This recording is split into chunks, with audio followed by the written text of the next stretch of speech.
Doreen Granpeesheh is the Dr. Doreen is an expert in autism. Doreen Granpeesheh. Dr. Granpeesheh. Dr. Doreen Granpeesheh. Dr. Doreen Granpeesheh is a visionary in the field of autism. Now you can ask her questions on Ask Dr. Doreen.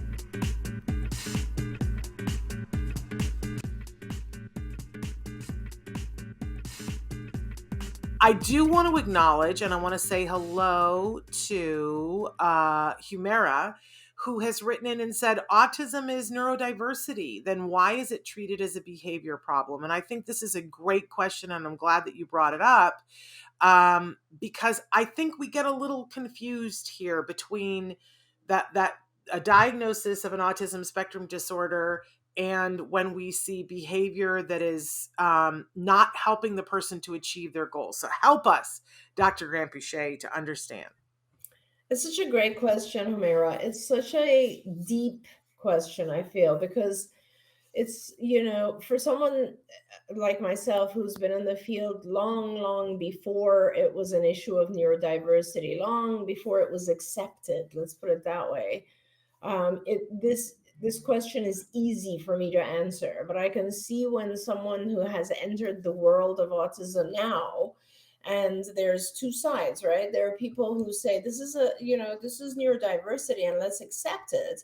And then there are other people who say, no, we can't accept this. And it's funny, Shannon, this past week, I just did a video for my TikTok, which is probably going to be posted this week, which was about this issue of, do I just accept it and move forward, or do I try to change it? And I think that's what the core of this is. And I want to say, I want to give our viewers two thoughts about this. And one is, so first of all, we have a manual called the Diagnostic, mine happens to be right here, the Diagnostic and Statistical Manual of Mental Disorders. It's this massive book. And it changes every few years, but, autism is in there, obviously. And in order to qualify to be in there, in other words, in order to be classified as a disorder, you can't just have symptoms of something. Those symptoms must take away from your day-to-day life. There's a whole section in the beginning of this book that talks about what is classified as a disorder. I mean, I'll give you an example. The example I always use is, someone who goes home and drinks every single day and drinks 2 bottles of scotch, it doesn't matter. As long as they are going to work, having a productive work life, their husband or wife and children are feeling good, and everything at home is fine, and they have a adaptive home and social life and all of that, it cannot be called alcoholism or alcohol dependence or alcohol addiction. It just cannot. It's not considered a disorder unless it is specifically taking away from the quality of life. And that's a really important thing to start with when we talk about autism, because, there are individuals, and I see there are questions coming up also about adults who are now diagnosed with autism.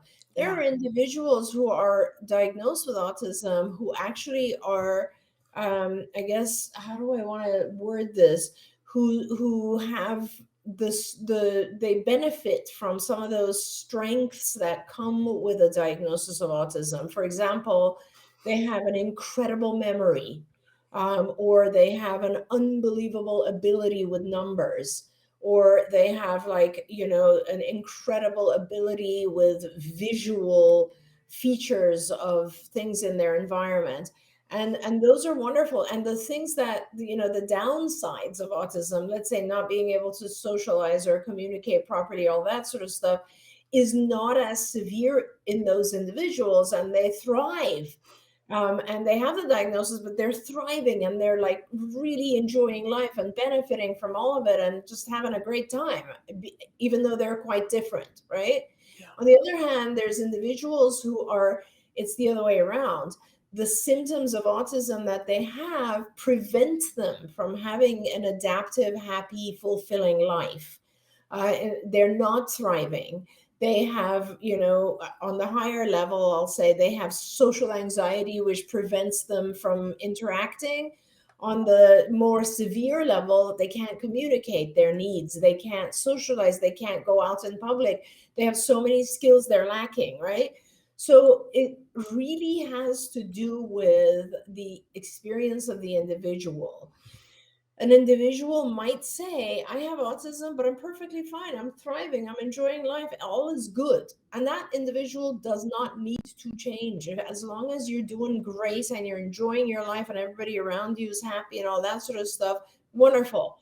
But there are individuals who are struggling with their diagnosis of whatever it might be, autism, alcoholism, anxiety, you name it, whatever their diagnosis might be.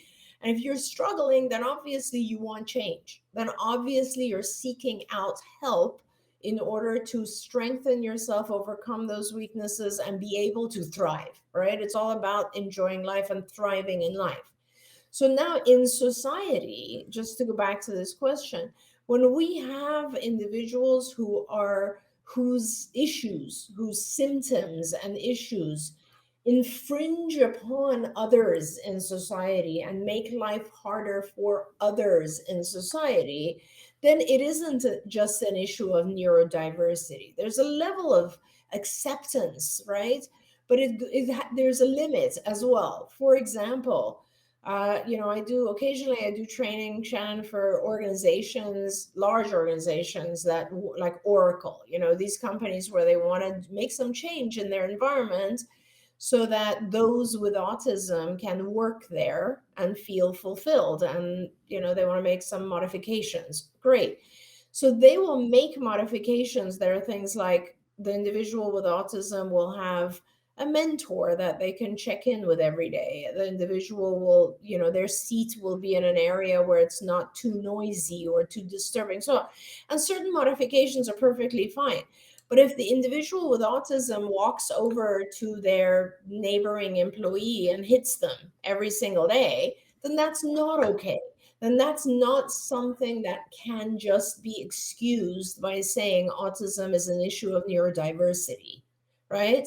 So there are limits to what society and other people are willing to accept.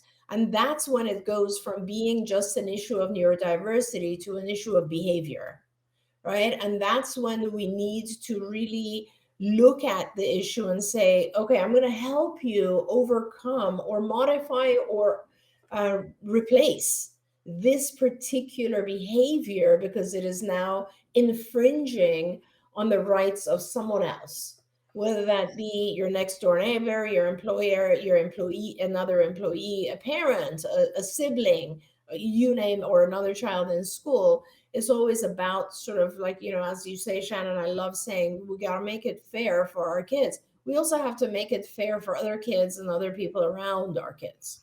Absolutely. So that's kind of where it's at. Absolutely. I love that way of looking at it.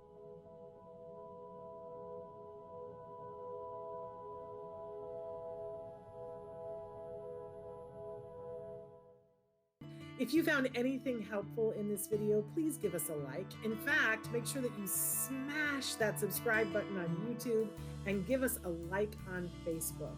You can also follow us on Twitter and Instagram for important updates. And please download our free podcast wherever you get your podcasts. See you next time. Until then, give your kiddos a hug from me and one for you too. Bye-bye for now. To subscribe, click here. And if you'd like to check out some more of our videos, click here.